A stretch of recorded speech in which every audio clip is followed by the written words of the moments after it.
This Labor Day projects all across the island were carried out under the theme Ramp Up the Access. Show what you care. Show that you care. Prime Minister Andrew Holness in his Labor Day message endorsed this sentiment and encouraged planning and building committees to put at the fore accessibility for the elderly and physically challenged in their approval process.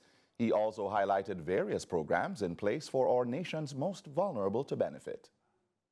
I urge all building and planning committees of the municipal authorities to make a priority of accessibility in their approval process, ensuring that we meet the needs of our physically challenged and our elderly family members. Now, I'm pleased that we have managed the economy so well that we can meaningfully provide social protection and support for all members of our Jamaican family who need a social safety net.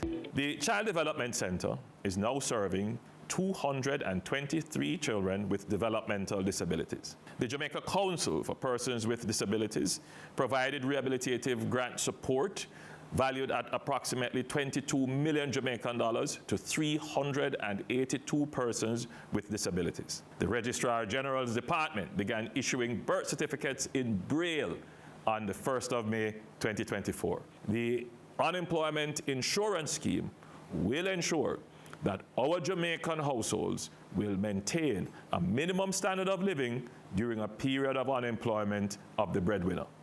But I also know that there are those as well who would say it is not enough. From being in the field and managing your affairs from the desk of the Prime Minister, I see the extent of the need, and I agree that much more needs to be done and many more vulnerable persons need to be protected by our social safety net. Also endorsing the Labor Day theme was opposition leader Mark Golding. He believes much more is left to be done in addressing the inclusion of the elderly and physically challenged. He added that despite the introduction of the Disabilities Act in 2014, it was in 2022 that the act was passed.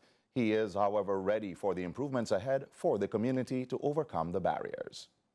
The fact that it took some 8 years after the passing of that act to bring it into effect was disappointing. But I'm excited that we're once again seeking to energize the society around the issues affecting this group of Jamaicans, as well as our senior citizens. The solutions to these issues lie within our collective efforts as a people.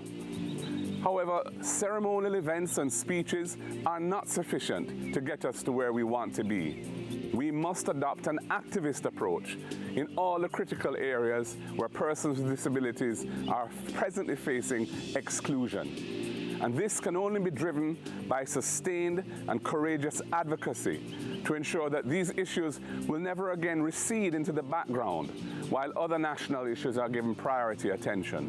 Let us ramp up the access and show that we care by executing projects that will assist our most vulnerable to actively participate in our society.